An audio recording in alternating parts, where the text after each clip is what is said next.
మీరు చూసినట్లయితే ఈ మధ్య కాలంలో ఏపీలో ప్రతిపక్షంగా ఉన్న మాజీ సీఎం ఎవరైతే ఉన్నారో అనేక పర్యటనలు చేస్తున్నారు. అక్కడ చాలా గందరగోళం ఉంటుంది. పోలీసులు ఆంక్షలు విధించినప్పటికీ కూడా వెనక్కి తగ్గకుండా ఆ పార్టీ నాయకులు కావచ్చు, వాళ్ళంతా కూడా అక్కడ మూకుమ్మడిగా వెళ్ళడం జరుగుతుంది.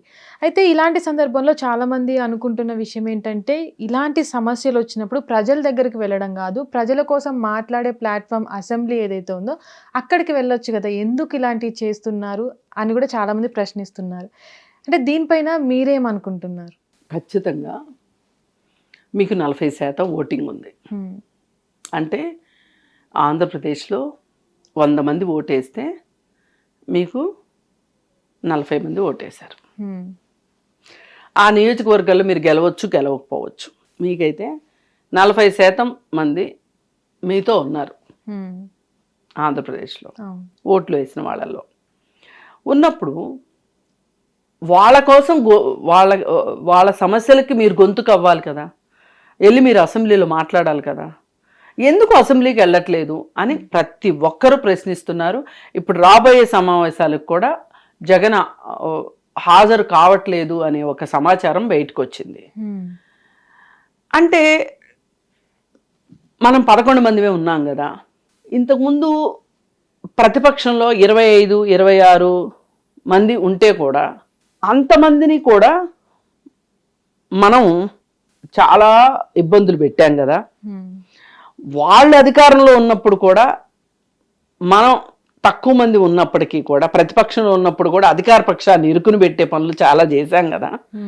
ఇప్పుడు మనం కనుక అసెంబ్లీకి వెళ్తే మనకు కూడా అలాంటి పరిస్థితే వస్తుందేమనే ఒక భయంతో జగన్ అసెంబ్లీకి వెళ్ళట్లేదు. అర్థమైంది కదా. ఇప్పుడు మనకి ఆంధ్రప్రదేశ్ ఏర్పడిన తర్వాత 2 సార్లు శాసనసభ ఎన్నికలు జరిగాయి. ఒకసారి తెలుగుదేశం గెలిచింది, ఒకసారి వైఎస్ఆర్ వాళ్ళు గెలిచారు. తెలుగుదేశం వాళ్ళు గెలిచినప్పుడు కూడా వైసీపీకి ఎక్కువ మంది ఎమ్మెల్యేలు ఉన్నారు. ఎక్కువ మంది ఎమ్మెల్యేలు ఉండి వాళ్ళ అధికార పక్షం ఉన్నప్పుడు కూడా అధికార పక్షాన్ని ఇరుకుని పెట్టారు. ఇప్పుడు రోజా అందుకే కదా శాసనసభ నుంచి బహిష్కరించబడింది. తోటి మహిళా ఎమ్మెల్యేలతోటి ఆమె చాలా అనుచితంగా ప్రవర్తిస్తేనే ఆవిడ్ని బయటికి పంపించారు. అట్లా గలాటా సృష్టించారు, అల్లరి చేశారు. మళ్ళీ మొన్న వాళ్ళు 26 మంది ఉంటే వాళ్ళని 3 చెరువులు నీళ్లు తాగిచ్చారు. ఇప్పుడు మీరు 11 మంది అయ్యారు. ఈ 2 అనుభవాల్ని దృష్టిలో పెట్టుకొని వాళ్ళు మిమ్మల్ని ఏమన్నా చేస్తారా అనే భయం అయితే మీకు ఉన్నది. అందుకే మీరు అసెంబ్లీకి వెళ్ళట్లేదు. ఇకపోతే ఎవరినన్నా పరామర్శించాలి అనే పేరుతోటి వెళ్ళినప్పుడు నానా హడావుడి, నానా గలాబా సృష్టించేసి ఒక ఫిష్ మార్కెట్ లాగా చేసేసి ఒక శాంతి భద్రతల సమస్య లాగా తీసుకుని వచ్చేసేసి ఈ ప్రభుత్వం శాంతి భద్రతల విషయంలో ఫెయిల్ అయింది అని చెప్పి చెప్పాలని చూస్తున్నారు. మొన్న అయితే చంద్రగిరి నియోజకవర్గంలో ఆయన చెవిరెడ్డి భాస్కర్ రెడ్డి ఆయన అయితే ఏకంగా ఇంకో పెద్ద విషయానికి తెరదీశాడు. అదేంటంటే సెక్యూరిటీ వాళ్ళని, సెక్యూరిటీ సర్వీసెస్ వాళ్ళు ఉంటారు కదా, వాళ్ళ దగ్గర నుంచి మాకు సెక్యూరిటీ కావాలి అని చెప్పి చాలా మందిని తీసుకున్నారు. తీసుకొని వాళ్ళకి పోలీస్ డ్రెస్సులు వేశారు. వేసేసి వాళ్ళు ప్రదర్శనలో వాళ్ళు వచ్చేసారు. ఇప్పుడు అట్లాంటి ఏదైనా ప్రదర్శనకి పర్మిషన్ కావాలి కదా, తీసుకుంటారు. తీసుకున్నప్పుడు పోలీసులు ఏం చేస్తారు, భద్రతా ఏర్పాట్లు చేస్తారు. ఈ భద్రతా ఏర్పాట్లు చేసినప్పుడు ఈ పోలీసులకి వాళ్ళు పోలీసులు కాదని ఎట్ట తెలుస్తుంది? వాళ్ళకి తెలుసు మనం పోలీసులు కాదు, పోలీస్ డ్రెస్ వేసుకున్నామని వాళ్ళకి తెలుసు, కానీ వీళ్ళకి తెలియదు కదా. ఇప్పుడు మన పోలీస్ డ్రెస్ వేసుకుని వాళ్ళు ఏదైనా అరాచకం చేశారనుకోండి, వీళ్ళు ఏమనుకుంటారు, మన పోలీసులే కదా ఎందుకు చేస్తున్నారు, వాళ్ళకేమో ఆదేశాలు వచ్చినాయో అందుకే చేస్తున్నారు అని అనుకుంటారు. వీళ్ళు ఇంకా గుడ్లప్పకిచ్చి వాళ్ళు ఇంకా చూస్తుంటారు. ఇలాంటి కన్ఫ్యూషన్ తీసుకురావాలనే వాళ్ళు సెక్యూరిటీ సర్వీస్ వాళ్ళ దగ్గర నుంచి తీసుకొచ్చిన మనుషులకి కాకి డ్రెస్సులు వేశారు. అలా వేయకూడదు, ఎవరి బట్టలు వాళ్ళే వేసుకోవాలి. ప్రతి డిపార్ట్మెంట్కి ఒక రంగు ఉంది, ప్రతి అధికారికి ఒక పెన్ను రంగు ఉన్నట్లు ఇప్పుడు ఆకుపచ్చ రంగు అందరూ వాడకూడదు, రెడ్ అందరూ వాడకూడదు, బ్లూ అందరూ వాడొచ్చు. మరి ఈ మాత్రం ఇంగిత జ్ఞానం లేకపోతే ఎట్లా? అందుకే ఆ విషయంలో 500 మంది అరెస్ట్ అయ్యారని చెప్పింది వాళ్ళనే. అన్నీ పోయే కాలం పోయే బుద్ధులు అన్నట్లు ఇలాంటి పిచ్చి ఆలోచనలు వస్తుంటాయి. ఇవన్నీ గందరగోళం సృష్టించడానికి తప్పితే దేనికి కాదు. ఇప్పుడు మన సీదిరప్పలరాజుని పరామర్శించడానికి అని చెప్పి వెళ్ళాలి అని ఇంత చేసి సీదిరప్పలరాజుని పరామర్శించలేదు, ములాఖత్ తీసుకునే లేదు. రోడ్డు మీద హంగామాకే టైం అంతా అయిపోయింది. అందుకని ఏంటంటే జగను ఒక ప్రతిపక్షంలో ఉండి కూడా ఒక మంచి ప్రణాళికతోటి మంచి వ్యూహాలతోటి మళ్ళీ అధికారంలోకి రావాలనుకుంటున్నాడా, రావాలనుకోవట్లేదా, అసలు ఏంటి ఆయన నాకు అర్థం కావట్లేదు. అసలు ఇట్లా చేస్తే మటుకు అధికారంలోకి రావటం కష్టం. అందులోనూ మనం ఇప్పుడు చూసినట్లయితే 2 తెలుగు రాష్ట్రాల్లో కూడా గత ఎవరైతే మాజీ సీఎంలు ఉంటారో వాళ్ళెవ్వరూ కూడా అసెంబ్లీకి రాము అని అలిగేసి వెళ్ళిపోయిన పరిస్థితులు. అంటే ప్రజల తరపున ఎవరు మాట్లాడతారు, అంటే వాళ్ళు రాకపోయినప్పటికి కూడా మళ్ళీ తిరిగి వాళ్ళనే గెలిపించుకుంటున్నారు ప్రజలు కూడా. అసెంబ్లీకి వచ్చి మా గురించి మాట్లాడలేదు, మాకు ఈ నాయకుడు ఎందుకని ఆలోచించట్లేదు, మళ్ళీ తర్వాత కూడా వాళ్ళనే గెలిపించుకుంటున్నారు. చూడాలి మరి ఏమవుతుందో. ఇప్పుడు పోయినసారి చంద్రబాబు నాయుడు అసెంబ్లీకి వచ్చాడు కాబట్టే కదా.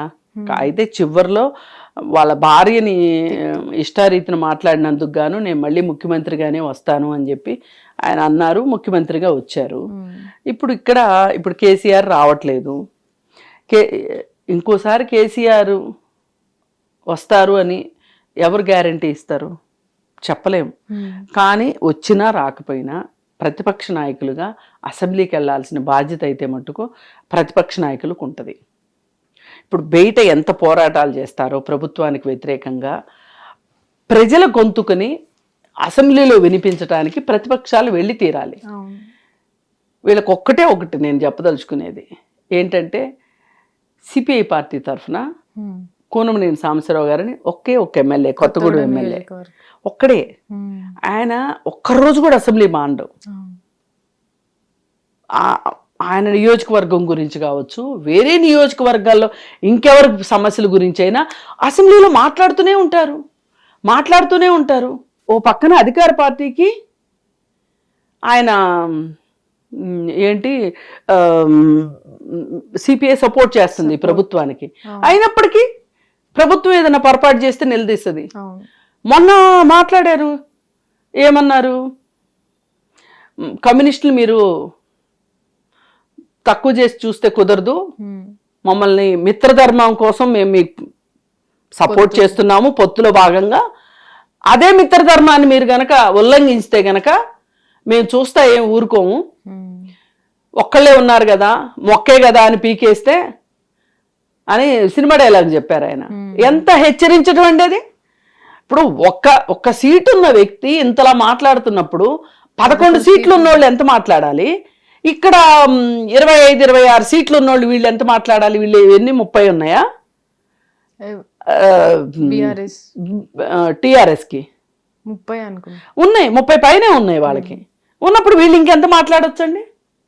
అసలు నాయకుడు ఎందుకు ఫామ్ హౌస్లో ఉంటాడు. అందుకని ఏంటంటే మీరు ప్రజల తరఫున మాట్లాడతారనే మిమ్మల్ని గెలిపించారు, మీరు గెలవని చోట్ల కూడా మీకు ఓట్లేశారు. ఒక్క ఓటైనా సరే మన మీద బాధ్యతను పెంచాలి తప్పితే తగ్గించకూడదు. అందులోనూ ప్రతిపక్షం అంటే మనం ఓడిపోయామని అనుకుంటారు కానీ ప్రజలు ప్రతిపక్షం వాళ్ళ తరపు నుండి ప్రభుత్వం ఏదైనా తప్పు చేస్తే ప్రశ్నించండి అని ప్రతిపక్షం హోదా ఇచ్చింది. కానీ ఇక్కడ వీళ్ళు అనుకుంటుంది ఏంటంటే మమ్మల్ని ప్రజలు ఓడించారు, మేము ప్రతిపక్షంగా కూర్చుంటాం, సైలెంట్ గా ఉంటామని అనుకుంటున్నారు. లేదు, ఇది రాజనీతే కాదు, ఇది అసలు నిజంగా స్టేట్స్మెన్షిప్ కాదు, ఇది రాజనీతిజ్ఞత కాదు.